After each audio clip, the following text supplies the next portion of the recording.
Hai semuanya, pada kesempatan kali ini saya akan sedikit membahas mengenai perkembangan si Sora, si Channa Orca, dan sedikit akan menjawab pertanyaan yang sering ditanyakan ya. Selain itu juga ada pembahasan lainnya, jadi disimak saja. Nah, siapa tahu video kali ini juga bermanfaat buat kalian semuanya. Oke, untuk hal pertama yang akan saya bahas itu adalah mengenai perkembangan ikan terlebih dahulu ya. Karena sebelum berlanjut ke pembahasan yang selanjutnya, saya akan mengupdate dulu perkembangan si ikan saat ini itu seperti apa. Nah, untuk perkembangan sendiri dari ikan ini, yang jelas kalian bisa melihatnya. Untuk ukuran si ikan sendiri bisa dibilang kecil ya. Nah, kecil di sini ukurannya berapa sih? Jadi ukurannya itu kurang lebih 10 cm. Namun untuk umurnya itu bisa dibilang sudah tua. Nah, jadi bisa dibilang itu umur tua namun ikan kecil ya. Karena ikan ini sudah rawatan lama sekali, yaitu rawatan kurang lebih 19 bulan. Jadi sama seperti si Hiro. Jadi dulu awal ikan datang yaitu si Channa Orca terlebih dahulu, selang 1 hari baru si Hiro ya, si Channa Maru. Jadi bisa dibilang untuk rawatannya itu sama, yaitu 19 bulan. Nah, kenapa bisa kecil itu juga sama halnya seperti si Hiro ya, seperti yang saya jelaskan kemarin, untuk porsi sedikit dan lain sebagainya. Yang penasaran mungkin bisa cek saja di video sebelumnya, pembahasan mengenai Channa Maru si Hiro, atau judulnya itu kalau tidak salah Channa Bonsai ya. Jadi bisa cek saja di situ kenapa kok ukurannya masih kecil padahal sudah rawatan 19 bulan. Nah, kalau mengenai pakan sendiri dan mengenai treatment untuk ikan ini sendiri itu sudah saya jelaskan di video sebelumnya ya, jadi tidak mungkin akan saya ulangi di video kali ini. Nah, maka dari itu yang baru datang atau baru mampir di channel saya bisa cek saja videonya ya. Nah, kalau ribet nanti akan saya cantumkan saja linknya di deskripsi. Untuk selanjutnya yang akan saya bahas atau mengenai perkembangan ikan sendiri, kalau dari segi warna ya bisa kalian lihat untuk warna sudah biru ya, wajar saja karena di sini rawatan sudah 19 bulan. Selain itu untuk suhu air juga dingin ya, jadi bisa dibilang cocok untuk si ikan, karena biasanya ketika ikan yang suka suhu dingin, semakin dingin suhu airnya akan semakin bagus untuk warna si ikan sendiri. Dan selain itu ada juga yang sering bertanya, Bang, untuk background akuarium sendiri apakah samping kanan dan kiri itu juga diberi background? Oke, untuk pertanyaan ini semua tank di rumah saya backgroundnya itu hanya di bagian belakang saja ya. Jadi untuk samping kanan kiri itu tidak saya beri background, namun saya beri pembatas supaya ikan tidak berantem ya. Nah, jadi kenapa tidak saya beri background samping kanan dan kiri itu ya, biasanya supaya kalau saya pribadi itu sering kali menggoda si ikan itu tidak dari depan saja ya, namun juga dari samping. Jadi ya kalau seumpama ditutup kanan kiri itu agak sulit, itu kalau menurut saya pribadi ya. Namun selera orang itu pasti berbeda-beda. Ada juga yang memasang background itu juga di samping kanan kiri. Jadi ya sesuaikan saja dengan selera kalian masing-masing. Nah, pembahasan yang selanjutnya yaitu yang sering ditanyakan adalah Bang, kenapa airnya kok bisa lumayan jernih, itu gimana ya? Oke, untuk pembahasan ini itu kembali lagi ke kalian ya. Kenapa kembali lagi ke kalian? Jadi di tank kalian atau di akuarium kalian itu menggunakan filter atau tidak. Nah, kalau seumpama tank kalian itu tidak menggunakan filter, Ya sering ganti air saja, minimal ya seminggu sekali.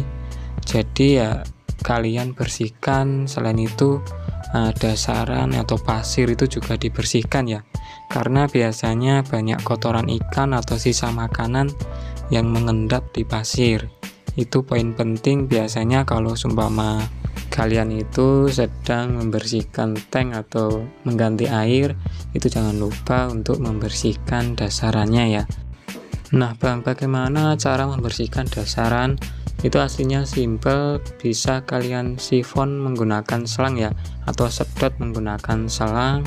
Dan selain itu juga saya pernah membahas mengenai pergantian air. Jadi bisa cek saja video di channel saya, atau nanti juga akan saya cantumkan linknya di deskripsi. Nah, buat kalian jangan lupa cek deskripsi ya, karena biasanya ada video lain tentang ikan atau treatment dan lain sebagainya di channel saya yang sudah saya cantumkan di deskripsi. Jadi mungkin ada yang kalian cari, jadi bisa kalian baca saja di deskripsi ya.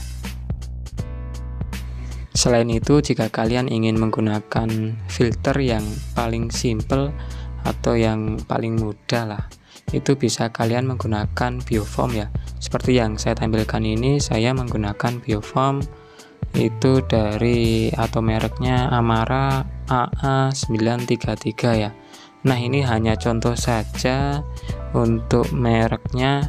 Kalian bisa cari atau beli sesuai selera kalian, karena di all shop itu juga banyak ya. Dan selain itu untuk aerator sendiri di sini saya menggunakan yang seperti ini ya.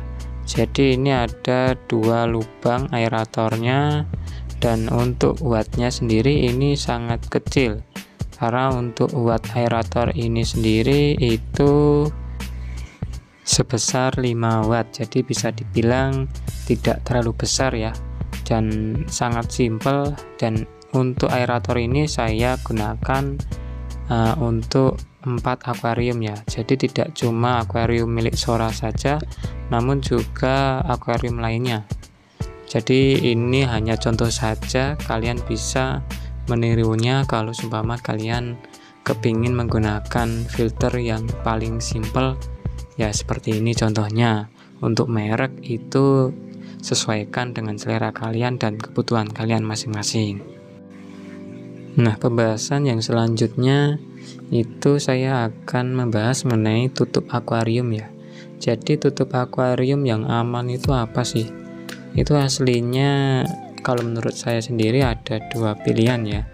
Yang pertama itu bisa menggunakan styrofoam. Nah, untuk styrofoam sendiri itu bisa dibilang ya lumayan bagus ya untuk tutup ikan cana, karena pertama bahannya itu mudah didapat dan mudah dibentuk sesuai dengan kebutuhan.